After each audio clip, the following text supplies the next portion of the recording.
I'm just going to play the theme song on the melodica. There it is. It's perfect.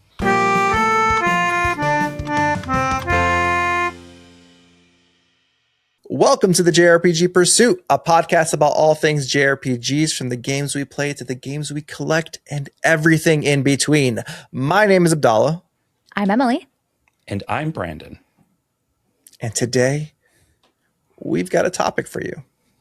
It's a what? There you go. Topic. It's the topic. Anyways, picture this. Okay.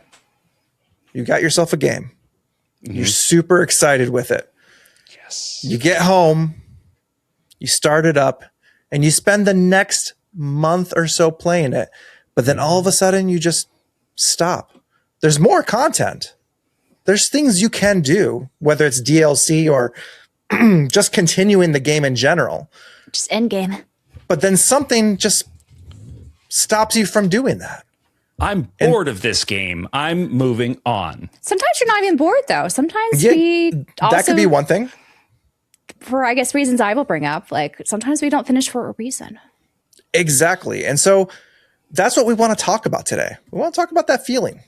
What causes us to do that? And then kind of also hear about from you guys in the comments. What makes you do that? What makes you not finish your games? Exactly. Is what we want to know. Yeah. Now, some people pride themselves on being completionists of these sorts of games. Yes. And not just people that rip off charities. I'm not just talking, you don't have to rip off a charity to be a completionist. Anybody can be a completionist. What I'm talking about when I say completionist, what I'm talking about is people who, complete every side quest in a JRPG. Maybe you're one of the sickos that gets all of your characters to like max level, Yeah. Like I would say, to define our terminology before we go further, completion. We're not necessarily talking about that sort of completionism, right? We're just talking about trophy hunter. Trophy hunters and such. Like we just kind of mean like rolling credits, reaching a logical conclusion of the game. Yeah. Or even just like got all the story content, All the story content is a good way to look at it. Because there's like optional side quests that aren't story related that are just like grindy stuff or whatever. And there are some canon story stuff, like side stuff that you want to... Yeah, that you helps you put together the ending maybe better to have a full experience with the game. Yeah. So, and this is going to vary obviously from game to game, but just in general, we're talking about completing the story because as JRPG players, for at least a lot of us, if not most of us, the story is a big driving force for why we play the genre. So that's kind of I think the metric that we're looking at for completion. Yep. We'll go with that. So why don't we start? Well, I mean, we got to have some kind of guidelines here. I think so. Otherwise, I agree. Anything goes. So let's maybe we should start by talking about a few notable games that we have experienced this with recently or in the past. I guess is fine. Yeah. I don't mind saying, and I do mind a little bit. I'm a little bit ashamed that I haven't finished Octopath Traveler 0. I think all of us haven't. All of us are in that boat. It's a process right now. I love that game. Yeah. I was enamored with the experience of playing that game. And after seeing the credits roll for, I think, the second time, I was like, this feels great. I can't believe I did it. But I didn't. Yeah. The game continues. It continues and it continues and it continues. And it's not that it's getting worse. It wasn't that I was losing interest necessarily, at least not in a way that I noticed. It's just that other things came up and this game had already occupied so much of my time during the period that I was playing it that it just slipped off. It just slipped off my plate and I haven't gone back to it. And I would like to, but like, when do I do it? I think the issue with Octopath Traveler 0 that maybe we all had a similar experience was that the point at which like the second credits roll, it felt like a complete experience. Like I didn't feel like I needed more, you know? Like technically there's, things in the overarching story that were not settled, but it felt pretty like complete. I don't know. It's satisfying, if you will. Like I was like, I feel good. We beat that guy. Now, I don't know what else is next for the journey, but like, there's nothing that has really been indicated. So I feel like complete.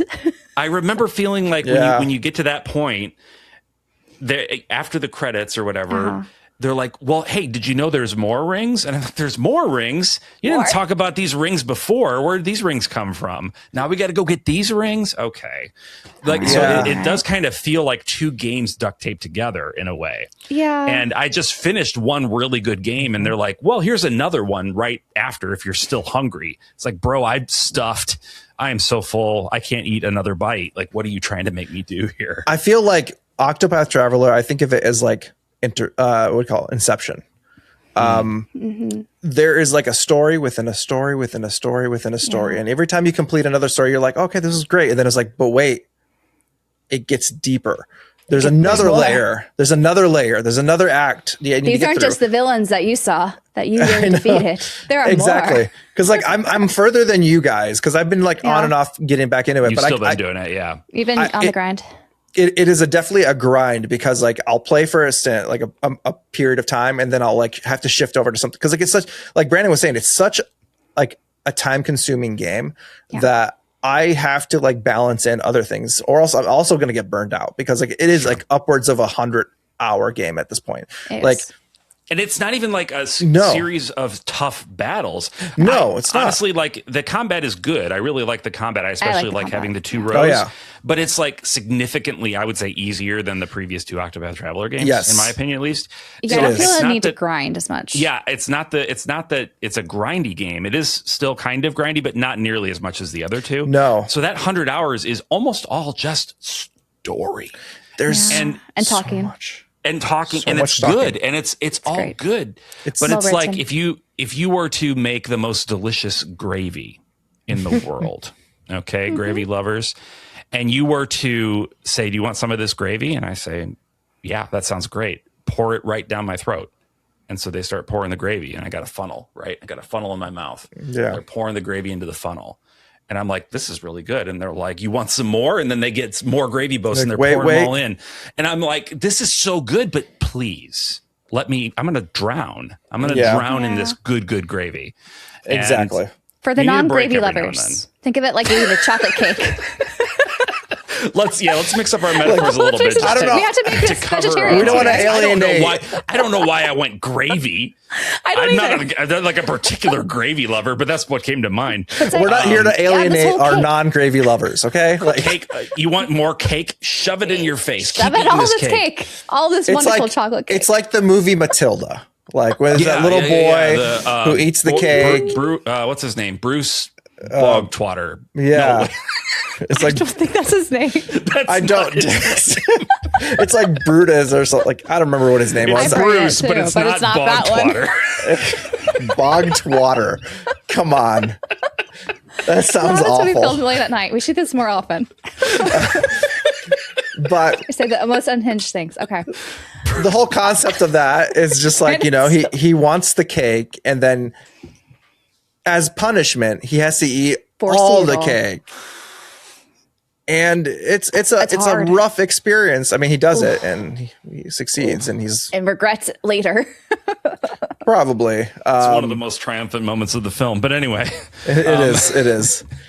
It's kind of like a take that, Miss Trunchbull. Octopath Traveler 0 is the Bruce Bogtwater of video games. Bogtwater. Do you guys think part of this is because it was based off of a mobile experience where that ran for years, right? Yeah. Yep. So I feel like it's all kind of jam packed into a really cool, 3-part like series smushed together, all for retail. Was it $50? You get a lot of games. Which is crazy. Value. It's an incredible value. I have nothing but good things to say about this game. The one bad thing I have to say is there's too much good stuff. There's a little too much. Yeah. Is that a weird thing to criticize too? It's so weird. I feel stupid. I feel so weird saying it too. I know. But I want to get back to it and finish it eventually. Yeah, I part of the reason, committed. Yeah. Part of my, I think, issue too was I was streaming it, and it's a hard time to like stream a very long game, especially if people are not as invested in it. Yeah. It was difficult. So I was like, okay, 50 hours, we're good. I'll do this 50 hours off stream at some point. I don't know when. at some point. Guys, I think it's Bruce Bog Trotter. I think I was so close. You were close. I was so close, and I just whiffed it so hard. I like that you went for the bog twatter though. Bog Twatter. I wasn't even trying to be obscene. It's just what came out. Anyway, oh my God! Yes. Anybody else have a game that they haven't finished that we can Do you want to go theorize as first, to why? Dala, or Yeah, I guess I could. I mean, I think there's one that you and I started.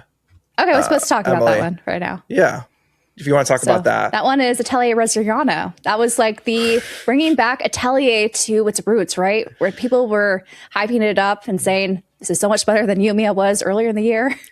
And I know this topic like also looks bad on me, especially Yes. because the second I start talking about like I played an Atelier game, but then I stopped playing it. You're of a Atelier. You're a A Atelier. singular. Granted, this was in 2026, and I did not make any calls on that, so there it is. That's true. Yeah, Yeah, that's it's true. You true. refrained. That's good. You're okay. I You're stopped okay. myself from that. No But yes, promises. I did this. Yeah. I also did the same thing. I started it, but then also got like sidetracked by like that's also part of the reason I think with getting sidetracked by things is too many releases at one time. That Yeah, time that period was in the a- fall last year, Yeah. so many It releases. was a busy time. I wasn't able to because there was Trails in Sky First Chapter came out a couple of days before Yes. Resleriana came out, and then there was Digimon Story Time Stranger like a few days after, and it was just so much. If I Jam-packed. hadn't gotten an early code for Sky, I would have been in such a pickle because it was Yeah. just such a busy time. So busy, especially for reviewers. My God. Yeah, I can I imagine. did. So I did finish Resleriana, and I frankly loved it. It was a I know. little bit harder for me to get into it than Yumiya. Yumiya, I liked more about it immediately. Resleriana took a little longer for me to warm up to it, but once I did, I really, really, really enjoyed it. So I do highly recommend you guys go back to it because I think it's great for wonderful. Yeah, especially like Atelier fans, right? There's so many callbacks. Yeah. And I really enjoyed the combat. It took a note from Trails, really, with how they manipulate the time line and all that. Yep. And visually it looked great. I thought the characters were very endearing. But yeah, it's still my backlog of shame, if you will. Once I started, but did not complete. Yep. It's rough. It's rough. It's been rough there. out there. Yeah. It's just I feel like that's generally my issue is if I don't start a game day of or like release date of a game, it gets so much harder for me to jump back in to I can see, that finishing delayed release. If you want to be sometimes in the hype window because Yeah. you're motivated to finish it at the same time, right? And so Yeah. Right.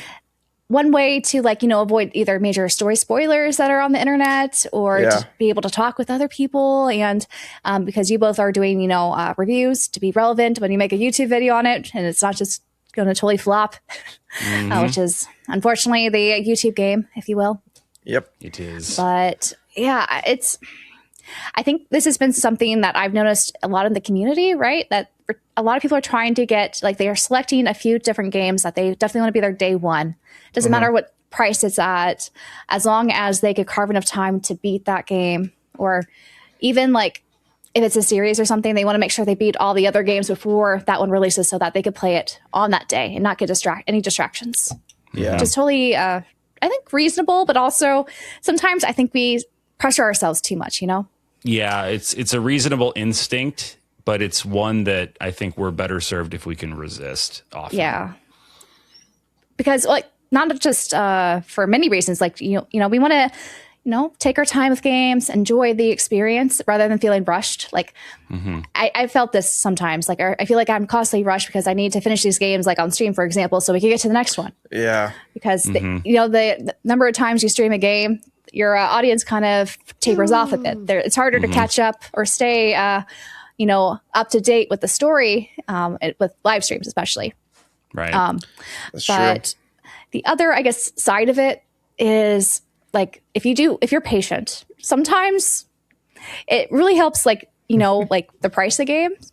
It's Yes. usually, you get a huge price drop. And then something else we wanted to get into is you're also closer to maybe when the DLC is going to release, and you'll actually get to that DLC. Yeah.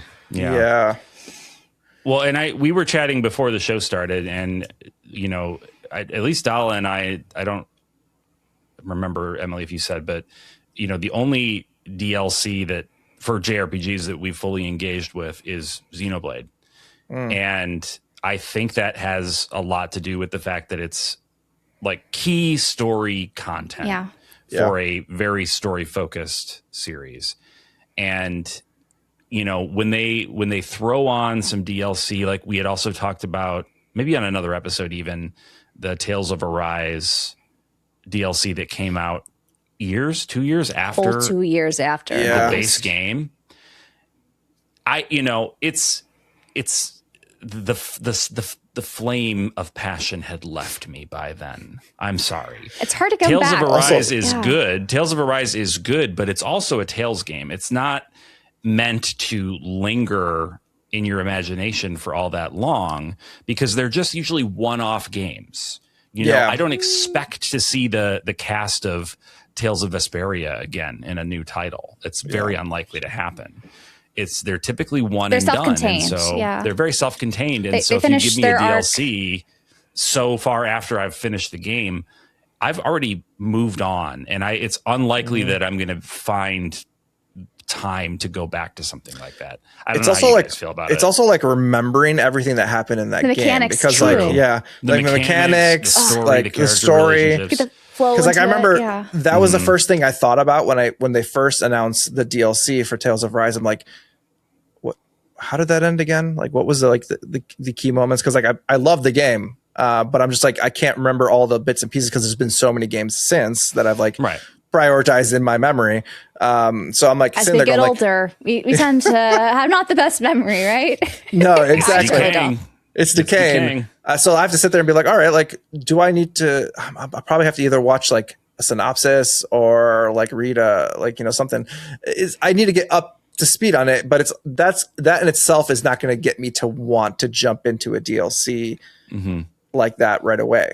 And there's also the collector element, which, at least in the case of Xenoblade, is covered for 2 of the titles. Yes. Right? You can get Xenoblade 1 Definitive that has DLC. It's not DLC, but like the bonus content included. And then Torn of the Golden Country for Xenoblade 2 came out physically. You could buy it.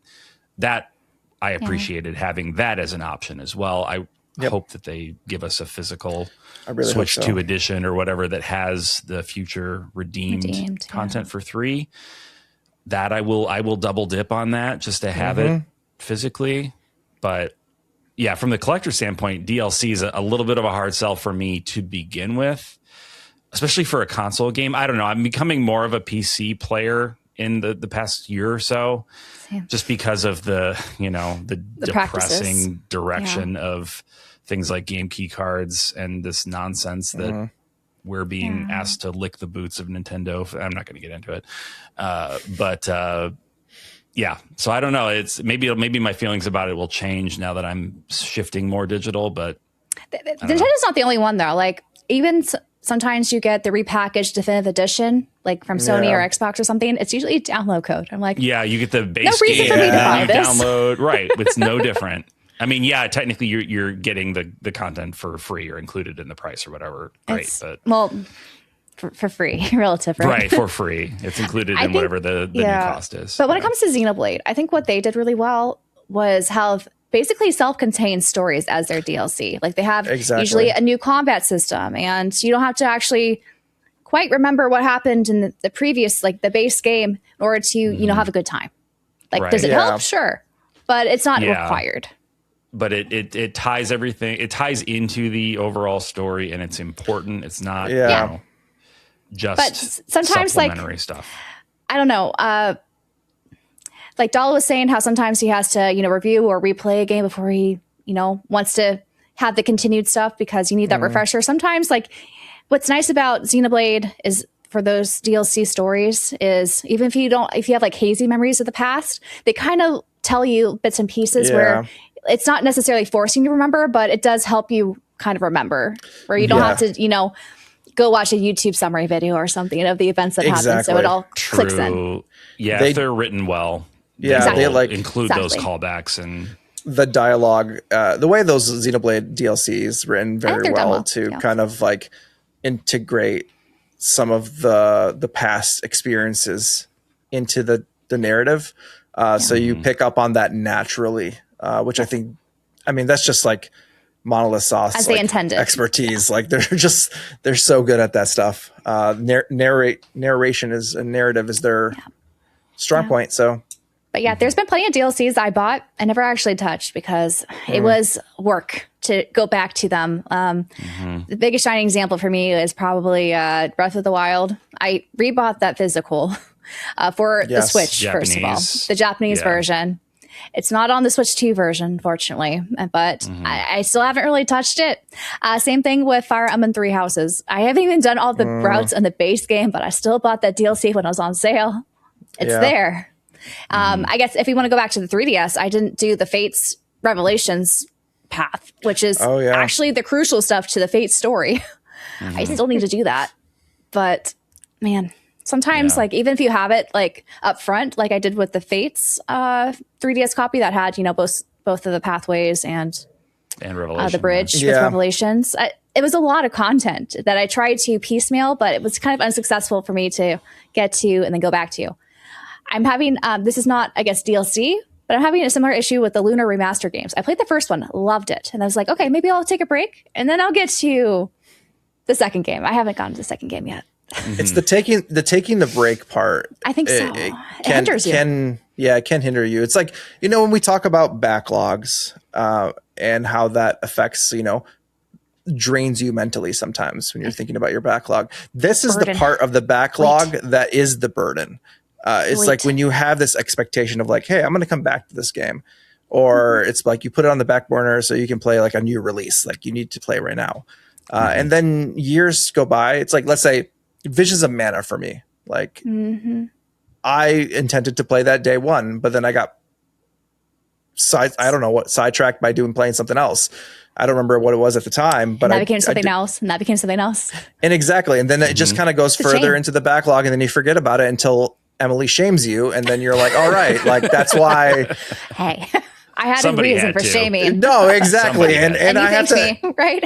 Exactly. And I'm like, I'm happy she did that because it forced me to sit down and play it and realize that like, I love that game and I'm glad I'm glad I played it. And I'm sad it took me that long to get to it. But that's the whole thing is like that guilt of like, you kind of put it to the side. And now I'm just like, now it's just one of many. Yeah. So many games too. I finally am tackling quite a bit of my backlog, I would say this year. Finally hitting all the Final Fantasy games I've been meaning to play, which has been very nice.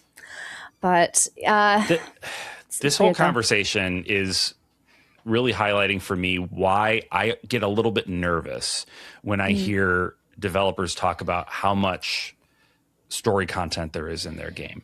We were at the when I was at PAX East, we went to the Brigandine Abyss panel.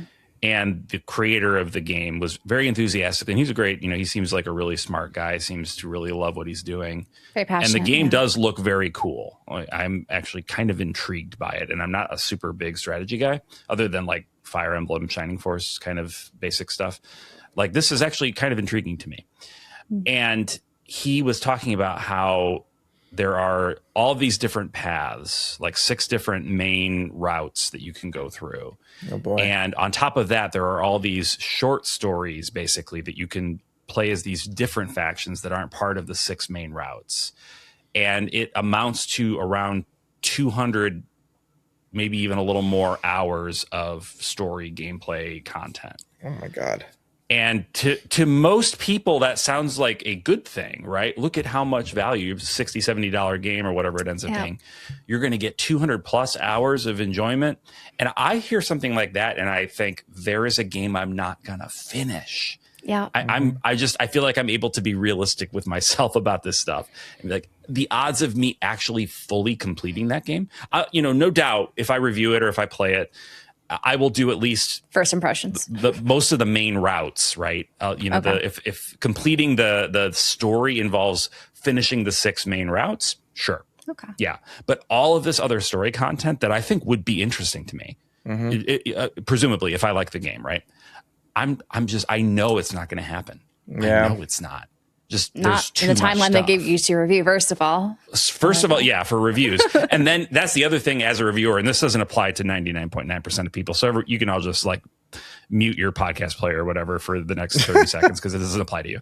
But for reviewers, like once I'm done reviewing a game, it's very hard for me psychologically to continue playing it. Yeah. Even if there's like more content that I want to see, you know, that optional stuff, side quests, whatever. It's because like psychologically, I'm done with it. I've done the thing that I did. I played the game and I produced the work that I'm putting out. Yep. I'm done with it. And it's very hard for me to go back. So and you prep yourself for the next game to review. Exactly. So that's a whole nother layer for me that doesn't apply to most people. You. Okay, unmute your podcast players now. If they can hear it. I'm telling you on the podcast to unmute your podcast player. It's interesting because like with those kind of games, I get like this weird sense of choice paralysis. When there's like so many options for paths to take, I start to overthink it. I don't like that either. And then I get really anxious about like, am I going to enjoy this path? Like, do I do this? Like, I start to like second guess. Like, do I second guess? I'm like, which is this the way I want to go? Or like, am I committing to this like discussion point that's going to lead me down this like I get really like weird about that sometimes. And so it takes me like, sometimes I'll sit there and I'll like stare at this choice for like, I don't know how long, for like a while. And I'll just kind of like think through it and I'll be like, all right, and then I have to like, just kind of force myself to make a choice. Yeah. That's me in calendar systems. Oh yeah. Am I doing the right option here? Yeah. Am I min-maxing my characters how I should be? Am I going to unlock all the story content I want to watch? That's why with Persona games, like I always use like a spoiler-free guide because I know like I will be miserable if I try to just make decisions on my own and then realize I screwed up and like missed out on all this stuff. Like I will hate my experience would be terrible then because I don't have time to sit there and go replay 100-some-hour game again. Right. With Persona, I just got a redemption for Persona 5 Royal on my list of games to stream. I'm nervous. I'm nervous. With Persona games in particular, especially 4 and 5, Golden and Royal, respectively, they're even worse with that because you literally can miss it. Yes. You can miss. I'm really nervous. There's so much. You can miss the additional content. Like you have to do things throughout the game and then it unlocks the content at the end of the game. So you can get all the way through to the end of the game, crossing your fingers and hoping you did it all. And it turns out you didn't. Too bad. You've got to start over. You've got to start the game over. That's the least player friendly thing I've ever heard. It's so crazy. Hate it. I was having a conversation with a family friend like a month ago or something. I was at like a dinner, and he came up to me and he's like, Dal, like I started Persona 5 Royale. He's like, it's been years. It's like everyone's always talking about it. I've never played it. He's like, yeah, and I'm like, oh, okay, cool. Like, you know, are you just kind of like winging it? Like, what are you doing? He's like, well, yeah, I'm just kind of just going, just doing it without any guide. And I like looked at him. I was like, I'm like, how far are you? And he's like, I'm like, not far. I'm like, start over. Do yourself a favor. Do yourself a favor. Start over again and use a guide. He's like, really? Like, he's like, I don't want to use a guide. He's like, I don't care about that. I'm like, dude, I know you're used to games that don't really require like a guide's not necessary, or like you're not going to really miss a lot of integral stuff. But I was like, you just everything you think is wrong is actually right. Like just go use a guide. Well, do yourself a favor. And to be clear with the Persona examples, there are guides that are just show you how to do the unlockable content. You don't have to do a guide for the whole game. They'll just say like, hey, on this day, make sure you do this. On this day, you better make sure you do this. They're not going to give you like you can customize your experience somewhat. So you're not like getting handheld through the entire game if you don't want to. No, 100%. It is absolutely vital. It is bonkers to me that it is possible for you to miss that much content. I'm so nervous. And you will most likely miss it. Like the likelihood of if you don't have a guide, I don't know how, unless you just happen, especially in 5, because I think you have to max out 2 different people's social links, and you may not. Like if you don't care for a particular character, like you just may not do it. Exactly. And then too bad. Sorry. I'm assuming they're the main ones, but it was. Nope. I mean, they're Okay, significant. okay. They're significant. They're characters, significant, but yeah. they're not necessarily who you. I mean, I don't know. I don't want to say Yeah. that. It depends. Like, Okay. so yeah, that's the hard part is like, Right. for those things like that, you kind of have to look this up, Yeah. unfortunately, Yeah. especially since they're long games. But that's another thing about finishing. If that happened to me and I got to the end of Persona 5 Royal and I missed the thing I needed, would I go back and replay this 100-hour game to unlock the extra 30 hours of content that I'm missing? I don't think I would. That's why I was so careful and used a guide. But like, I don't think I would otherwise. This also brings up, Yeah. the whole Atlas base game Re-release. and then the re-release version. Oh, yeah. It's so hard to replay some of those games to get that extra stuff. I know a lot of people didn't want to do that for Ys 10 Proud Nordics because they're like, I had to restart the game because of how they integrate all the extra content. You actually have to start from the beginning to, get into it. It's not just tacked on at the end. Right. And I understand. Yeah. Yeah.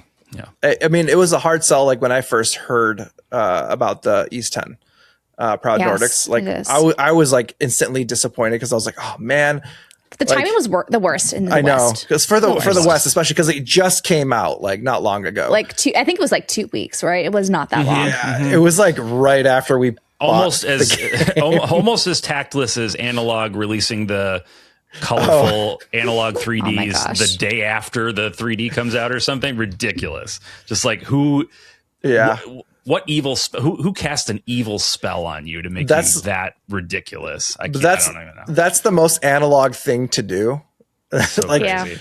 They did that the is Game their Boy that's their MO. ones. Yeah. The Pocket. Well, this is the Game Boy ones. It was like 6 months or something. Yeah. between. This It was one after, this like, one was yeah, the one of the worst. This was waves. literally like a week later. But that was Yeah. gave them the idea. Oh, let's do glow in the dark ones. Let's do this type. And only limited Exactly. to 100 of them.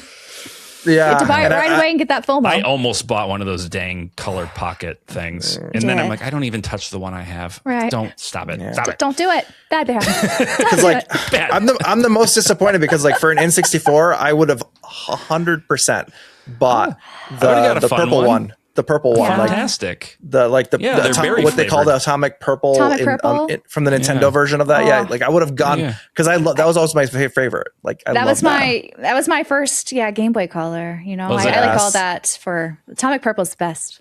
I know it's always been my favorite. My wife had Why- the ice blue Game Why Boy can't we have a Pocket. Switch 2? That's Atomic Purple. Give it to us, Nintendo. Yeah, why is We'll everything buy with it. the Switch 2 boring? Just as a quick So aside, why boring. is everything with the Switch 2 boring? It's just one boring color. It's the exact same interface as the You Switch get the 1. ugly inner colors on the Wait, Joy-Cons. wait. Oh, yeah. The Guys, they have new Joy Cons. Yeah, the But they oh, don't the even colors. match the inner ones. They're like mismatched. They're like They changed the color on the inside of yeah, it's They do. purple and green or something. yeah. Crap. It's not the inside though.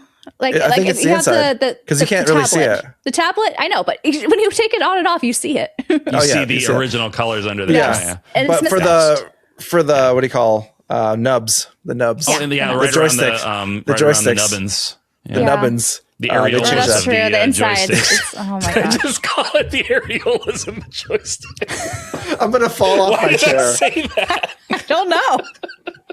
Are we censoring this too? No, we're gonna go all in, guys. This is No, That's Then. just human anatomy. People, true, if that's people are true. offended by That's true. that, It shouldn't be. they shouldn't be. What Stop I it. liked No. though is the Dragon Quest. They had that for what's that other brand that works with Nintendo? Where you Ori? you had to see the little slimes when you use the. Oh yeah. I'm not Yeah. quoting what Brandon said. I don't. Yeah. And you I'm not gonna See get the in there. joysticks with the nipples. That's what I'm getting. So It's all hips and nips. it's all hips and nips. I don't even know why I'm talking about the Switch don't 2. I'm just so disappointed. We just in it. like what There's like, I know people like Pocopia. That's fine. I would probably like it if I played it, but anyway. I just want a game to come out for it, guys. I know we have. I like that For Pocopia. Sleep to come out, we'll be okay for a little I bit. love that want- Pocopia took a stray shot from Brandon out of I think nowhere. I think it's good. I think it's good. I've No, I've but- heard nothing but praise. I know, but it just like came out of nowhere. Just I loved random. it. It was like a random. I don't want it to seem like I think that there's no games on the Switch too. Like they had Donkey Kong, and some people like that, I guess. And that's a great game. Everybody's insane for, and I think that's great. But it's not of particular interest to me, so I'm not going to probably play it. So there's nothing for me to play on this console. It's been a year. It's been almost a year, and there's nothing for me to play in this console. It's not quite a year. It's June is a year, but yes. Yeah, so we got it's been 10 months. I don't know. I feel like I've never had, maybe the N64 is the last time I've had more like 10 months without a game that I was really excited about. No, that's not even true. N64 had more. Yeah, right. I got to stop before I get canceled by the You're already canceled. Nintendo The ninjas are going to go after you. They're going to come after me now. Yeah.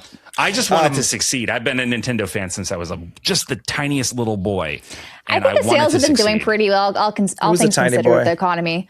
But yeah, it'd be nice for more of a legacy, you know? I guess I wanted to succeed. I guess that's true. I am being a lot selfish. I want it to be successful in a way that benefits me. Hey, we're humans. We want to be catered to. That's honestly, at the end of the day, I think like the Switch 2 is succeeding. It will succeed, even if it doesn't get all the games up front, like the PS5, and just took a while for that to pick up too. So like the PS3 was Nintendo's kind of holding. I don't know what they're doing. They're kind of holding, like they're just like they're like Smaug, like they want to have the best Nintendo Direct, right now. Blow our pants off. Exactly. So like they're hoarding their treasure, and they're waiting to like let us know. And so like I don't know how long that's going to take, or whether it's going to be like a later life cycle kind of situation where it picks up again and whatnot. But I feel like there's a lot to love there still. I just right now I just want games to come out that I cannot finish. Brought it back to the topic. I was going to do it, but yes, because you became a handheld boy, right? Outside PC. With the Steam Deck especially, I do find the Steam Deck more Portal? Comfortable to hold, and the PS Portal, of course, because it just feels like a PlayStation 5 controller, which is my favorite controller. But yeah, the Steam Deck in particular, I've tried playing handheld on the Switch 2. I don't care for how it feels.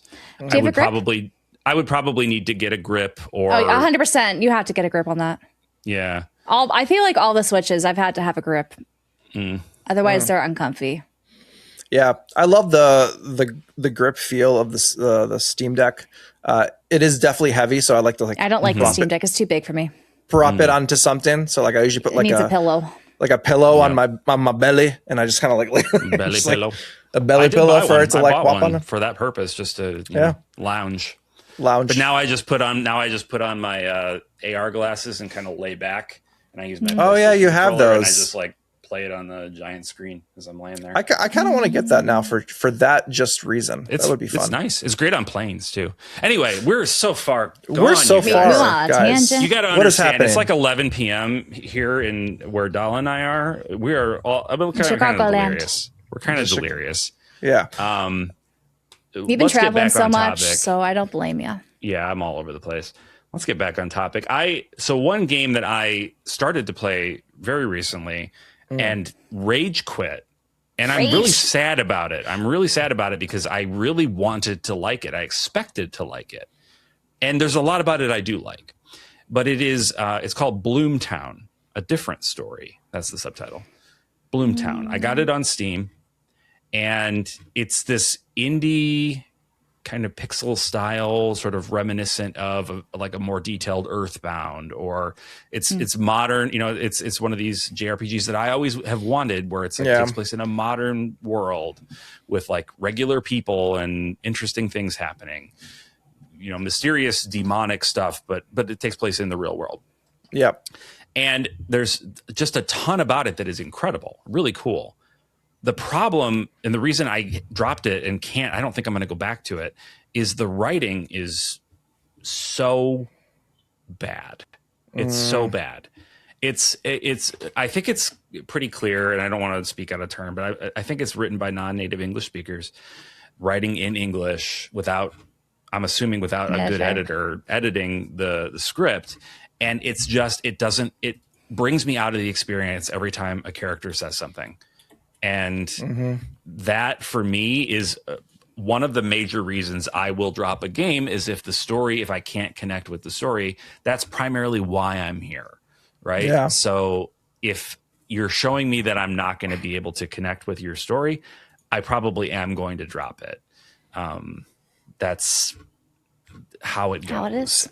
Another similar game to that, not for the same reason, but kind of adjacent, was Astria Ascending, which is another one of these like single A, double A. I don't know if it's quite indie. These like titles that yeah. it had a lot of big names behind it, big time story and music and all this stuff from these well-known Japanese game creators who have made some amazing JRPGs over the years.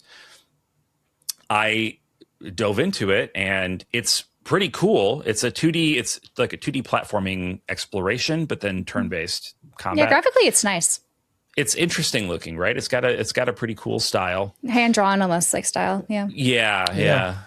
The issue that I ran into is again related to the writing and the storytelling.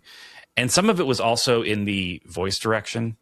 It was pretty clear that everybody was recording from their homes, which is fine. I understand it was probably during the pandemic that they were recording all this.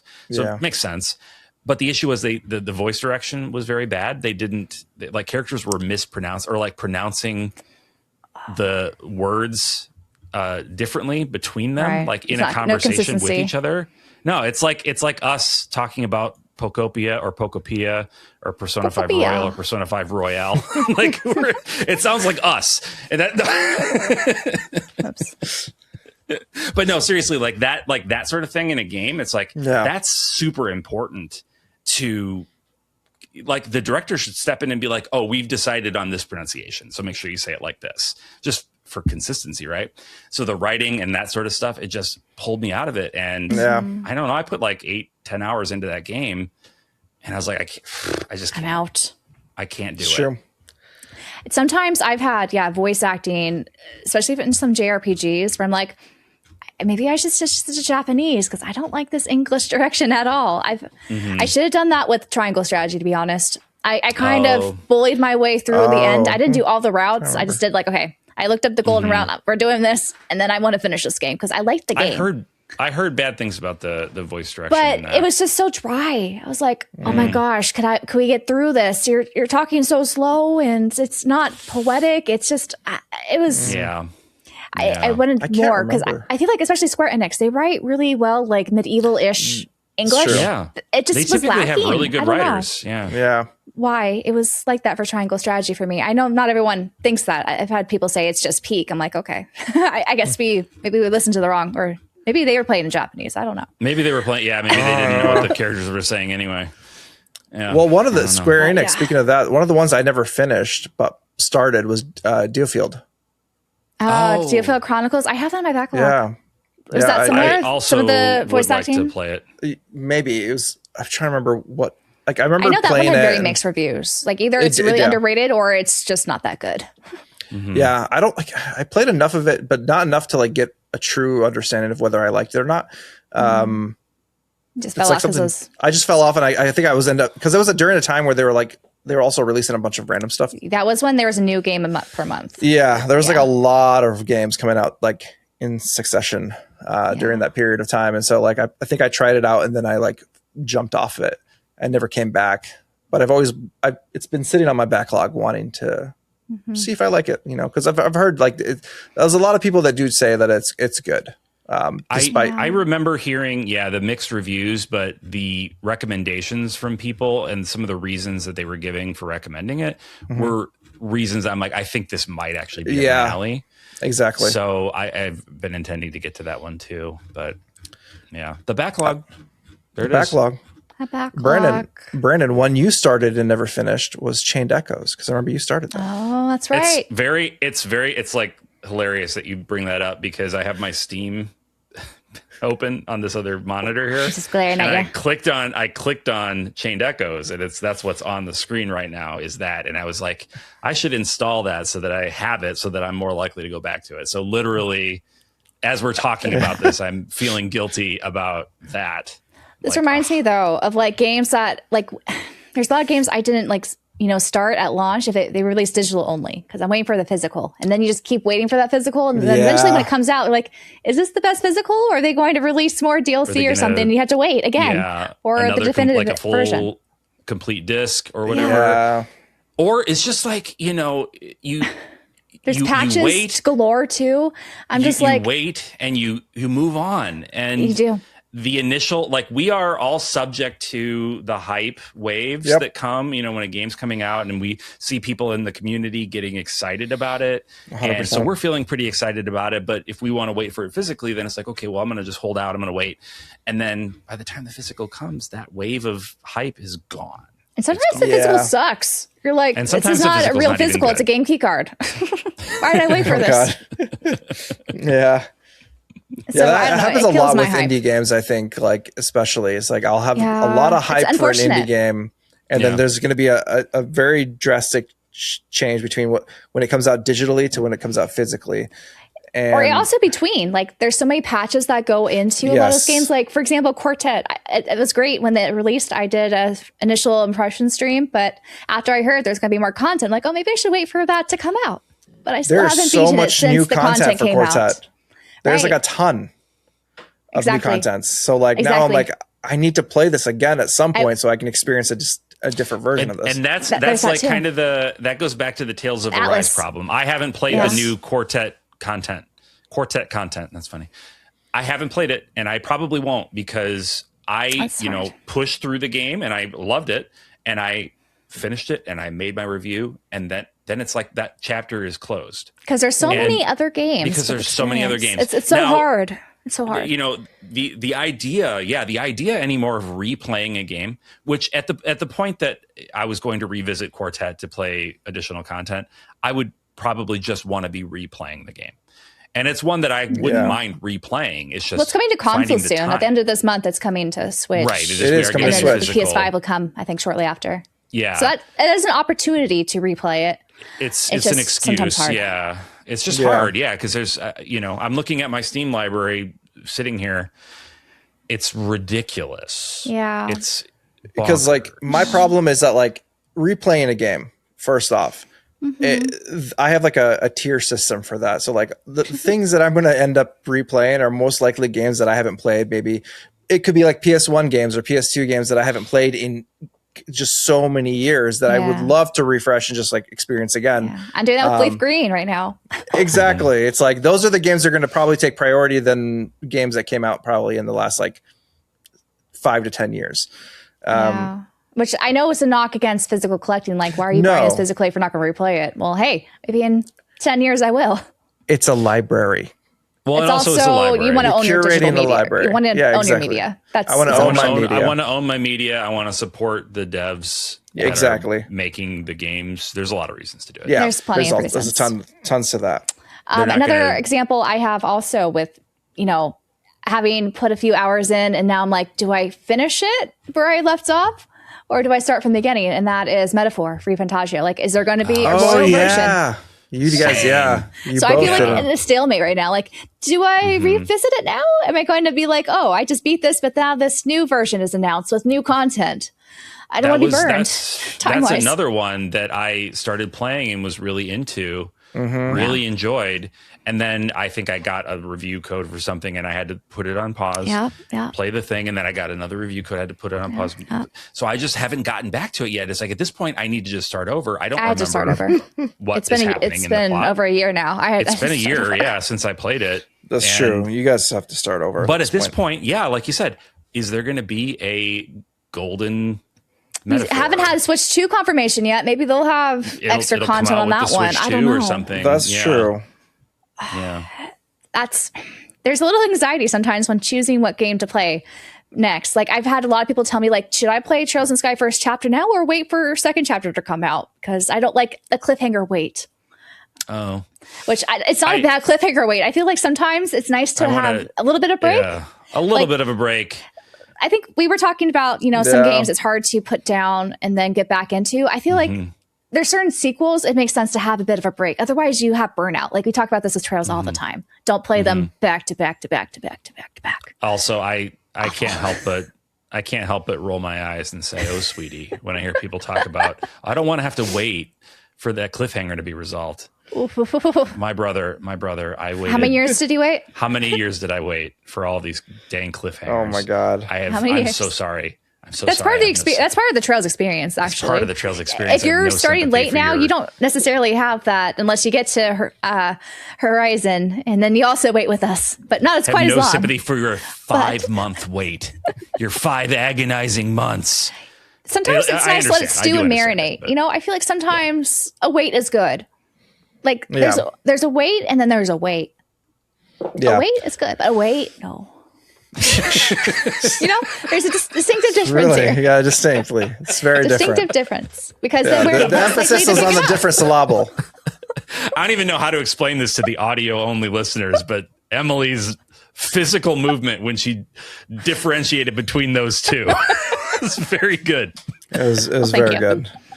Check out the video if you want to see footage of it. You're right. One, Brandon, that you and I haven't finished yet is Rudolph the Red-Nosed Reindeer. Oh, it's my on sale gosh. for $5. $5, I saw. Yeah, we were so close to finishing. We just never finished. We were, but it was like, I thought it was over. We got back to Santa. No, there's more, man. And we're ready to go. There's And they're more like, no, content. now you need to find some crap around the workshop. And I'm like, exactly. well, I got to go to bed. I can't. There's some games that, like you don't want to finish it because like it's just a checklist and it's boring. Like, do I need to roll the credits at this It's point? also I like feel like Rudolph the done. Red-Nosed Reindeer, and it's so glitchy. There's also It's like just terrible. It was a terrible also game. that. But it was fun. It was fun. One game I didn't beat and intentionally stopped playing because I wasn't having fun anymore was the Ease versus Trails in the Sky. I just didn't like the combat. I was like, I don't want to play this because I just don't like the combat. Have there been other games you guys stopped playing because of the combat? That is the game. So having the interactions was kind of cute. That's why I watched. That's why I played it. Visual novel. That's about it. But you can watch those on YouTube. Like you could. Is that really playing? I guess. Are there games that the gameplay was just like I can't do it? Like there's sometimes like hard strategy. I could see some people dropping because they didn't like the a strategy RPG or something like this Gaia. Like you have to, or there's like a huge difficulty spike. It's sometimes hard to push through that, or even if you bump it down to easy mode, there's just a hurdle you can't get over. You're like, okay, well, this game's incomplete. Like I want to say there's been some boss fights like at the end I just never finished because I was like, okay, I'll look it up on YouTube. I'm done. Yeah. Embarrassingly for me, it's like Tactics Ogre Reborn was one that I was just like, I like this. This is cool, but also it's too hard, and I'm not. I gotta throw on the towel. My brain just does not work with strategy the way some people's does, and I don't know that kind of strategy at least. There's definitely. I'm trying to think of others that the gameplay was like the hindrance that stopped me. I'm trying to think of something. I don't know if there's any gameplay. What's the most notorious like hard game that you guys played? Hard? Like any SMT games that you'd never finished? Yeah. Oh well, SMT 4. I tried twice and I kept getting lost. It's hard. It's easy to get lost. And that was another one where I played it for a while and was making progress. And then I put it aside for like just a few days, I think. It was just a few days. I came back to it and I was just in the middle of the map and I had no idea where I was supposed to go. And it's like it's not an old game, but it's not exactly a new game. Previous is not old. Yeah. So it's like it's not modern enough to give you like, here's your quest marker, here's where you got to go next. It's like, no, figure it out. I'm like, they gotta remake that game. Like it's a great game, but they need to have some modern platforms and give me also a reason. Just navigating that on the 3DS screen was a little bit difficult. It was a little rough. And I was very intrigued by the plot. Like that's great. It's an SMT game, so the characters don't really resonate with me as much. But the plot was really cool. The atmosphere is really cool, and it was like, what's going on demon here? Stuff that's cool. Was intriguing, very intriguing. But yeah, I just kept getting lost, and I was like, I can't do it. Yeah, I had to quit. Yeah, because I'm trying to think. Like, I don't think I never played SMT4. That's still on my docket of backlog of. I would just wait for the remaster. Yeah, I think it's at this point, that's where I'm Hopefully, I'm just gonna wait. I'm hoping. Though, unless you want to play the the Apocalypse version too. I don't know if that'll ever Yeah, see the light of day. But maybe like if I'm gonna play remake. if I'm gonna play a 3DS game, it's probably gonna be Radiant Historia next. Sure, yeah, play that. Yeah, like if I'm Yeah, you've gonna never played commit to that, play, you need to prioritize that bad boy. The last boss on the third route I couldn't beat for Radiant Historia Perfect Chronology. Oh, That was that I was so close so many times, and I just had to stop. I'm like, I can't get him. I can't get him. Sad. I wonder if I'm gonna have choice paralysis for that game. Yeah. Choice paralysis for that game? No. There's not. Okay. No. It's pretty. Like it sounds linear. like there's like things that you do, but it's basically linear. Okay. Yeah. Good.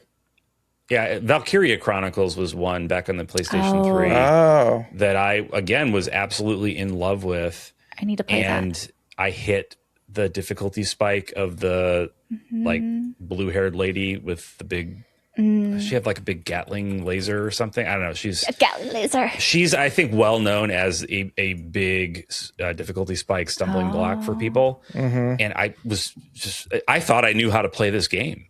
I thought it was pretty fine. Did they change it at all in the PS4 remaster? I'm not sure. I wonder if they added difficulty levels. I wonder or if there's something. an easy setting. That's the one I have. Because I was so stuck, and I was sad about it because I really was enjoying it. It's really cool aesthetic, like this kind of watercolor anime thing. World War and II, yeah. interesting, alternate history sort of deal. I'm getting good ideas for Brandon, not for myself. Yeah, hit me with some more. Which other ones did Brandon not finish? Because he talks at me a lot. Yeah, I talk at him a lot.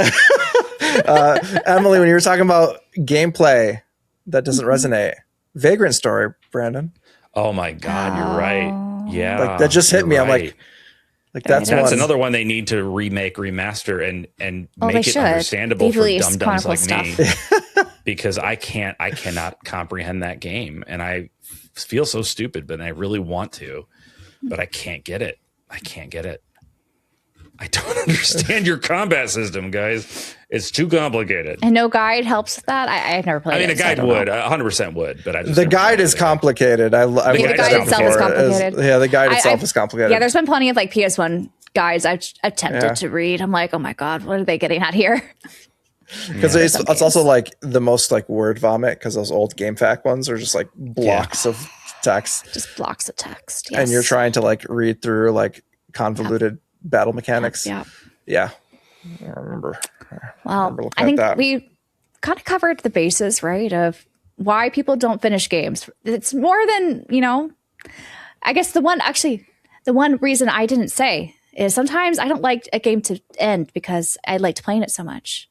The Witcher 3 is an example of this. I didn't beat all the DLC because I'm like, I don't want the story to end. You don't And I want just to roll haven't touched credits it. 'cause It's untouched. Right now I have it like yeah. there, and I'm like, I want to beat you, but also I don't want the story to end. Like there's, feels I'm like that with final. sometimes anime, Yeah. and then some book series too. I'm like, you want to savor it. I don't know why. I've literally watched every episode of Dawn to Dawn except the last episode that's out there right you now. go. There I you go. haven't You don't watched want the to end last yet. episode. 'Cause I'm I like, do that wait. so I'm gonna have to often. wait. I'm gonna have to wait for like a year and a half for the third season. I did the same and- thing with the Apothecary Diaries season 2, but I am actually caught up on the manga. I read the manga, but I have not watched the last episode on that and anime either. Yeah, I did that with like Freerun this last season. But one The games like, you guys done that with? Because I really only The Witcher 3 is like the biggest one. I feel like it also that- gets Breath of the Wild. I actually technically haven't beaten that. I did beat. I feel like with you know. like we've talked about this I think before, maybe I don't know, but like with open world games, like when I would play, Yeah, Yes. sick time. that happens a lot where I would just do everything but the main quest lines and then end up Yep. getting burnt out at some point and just stopping and then realizing that I actually never beat the game. I have to kind of go back and do that. Got to go back and do it. Do Yep. that. But like, yeah, I think that happens a lot with Open world, know. definitely, yeah. yes, open world. Like well, I think a lot of people went through that when like Elden Ring, not Elden Ring, but the Elder Scrolls games, like a lot of the Elder Scrolls games, like Oblivion and everything. I see that. Skyrim is forever Skyrim. the incomplete game because I was just having so much fun going around and doing everything but finishing the game. Yep. But I can't think of like JRPGs I've done that with, Yeah, anything that's 'Cause I wanna know the story. super Yeah, story I don't focused. need Yeah, to know I do that, want dude. that to end so that I can see how it resolves, or doesn't Yeah. resolve in the case of Yeah. cliffhanger games, which is also fine. But yeah, no, Yeah. I think there's actually, like, before we started talking about this, I had a couple of ideas in mind, but I feel like we've really expanded even what I was initially thinking Same. we would cover. So I do think we hit a lot of Reasons good people don't finish reasons games. why we don't finish these games. And if there's any that we missed, I do hope that you will let us I'm know sure we down in did. the comments so that we can all discuss it there together. Yeah. And is it a good is it a good or bad thing that we don't finish these games? I think sometimes it's a sunk cost fallacy. It's okay to abandon a game. Like once you don't want to keep playing it. After But there's I other turn- ones. Sometimes you're like, I kind of want to beat it. You keep thinking about it, like The Witcher 3 Yeah. for me, but I haven't done it. Something about hitting 40, I think I stopped caring about the sunk cost fallacy. I'm like, Really? if I'm not having fun anymore, I'd forget it. I'm like, I'm like running on fumes. That's Now. I'm true. just going to gun it. There you go. There you go. It's true. He's rolling into the gas station right now. Yeah. There's- I'm 1 foot in the grave. I need to play more games that I need to be having a good time here. You have to enjoy your time here. I mean, at the end of the day, that's what counts. Like, when you're looking at so. your games, like just play. If you're not having a good time, Don't stress about it. don't sink Yeah. so many hours where it's like you finish the game and you're like, this was the worst experience. It's okay to drop a game if you don't like it. Like, it's Yeah, just okay. definitely. It's okay. Yeah. Don't feel shame about it. No. Do feel shame about not playing certain games that your friends are pressuring you to play, though. Do feel that shame. Right, I Ellen? felt it. Yes. Hey, I felt he thanks it. me for it. Yeah. I did. Yeah, I'm But being it's serious. okay. Like, honestly, getting pressured to play certain games, I think, is the only way that I'll play them, and then I do. No, and I'm like, 100%. almost always happy. Well, you're about supposed it, to be so. playing Yeah. Fire Emblem Awakening. I know, and I'm so sorry. We will make that happen. For sure There this you year. go. That happened. Shame. Yeah. Shun. Shame. Shame. I played Harvestella. I got. You I wouldn't did, say I was. you did. I wouldn't say I was shamed into it. I was interested in it. Yeah. Well, I mean, I opened faster I think I along the sent it to timeline. you. You literally sent it to me to play. I was like, I put it in your hands. I was like, play I this will game. play it now. I'll prioritize this. So anyway, so please let us know down in the comments your thoughts on Yes. this. And Yeah. if you are not already subscribed, we would love it if you would subscribe, stick around, come back, watch more Please. episodes, listen, however And you we have a choose to backlog consume us. of episodes. We've got Oh, 80 yeah. something, almost Guilt-free 90. backlog there. You could just put it on the background. Just listen to This us. is our 89th episode. I just Oh, want to wow. point that out. 89th? That's a lot Wow. of episodes. Every single week, plus every extras. single week. Plus, if you are a Pursuer member or higher, you get access to the Oh. after show where we just keep on a going. There's So that's those. even Yep. more. Yep. And then the and spoiler we're- cast that we've been doing. And then our spoiler casts are available Ooh, to yeah. everyone, and you can watch those. We've got Digimon Story Time Stranger that just came out That just last released, week. yeah. Story Time And, Stranger. yeah. And You said it funny. Digimon Time Story Stranger. And Trails Beyond the Horizon. Yes, we've done 2 yes. spoiler Yeah. casts so far. And we And will we be have a continuing new- to do more. Yeah, we have a poll right now open for our Pursuer Plus members to vote on which game we spoil next. And we're going to kick it back with some classic Square Enix titles. If you would like to help drive where we spoil, consider opting for that tier. It's Yes, a really yes, tight yes. race right now against some classics, is all I'll say. Vote for the spoils. Vote. The spoils of war. Yeah, it's Well, with very that, close. everybody, I want to thank you again for watching and subscribing and being awesome. And we will see you next time. Bye-bye. Take care, Bye. everybody. Bye.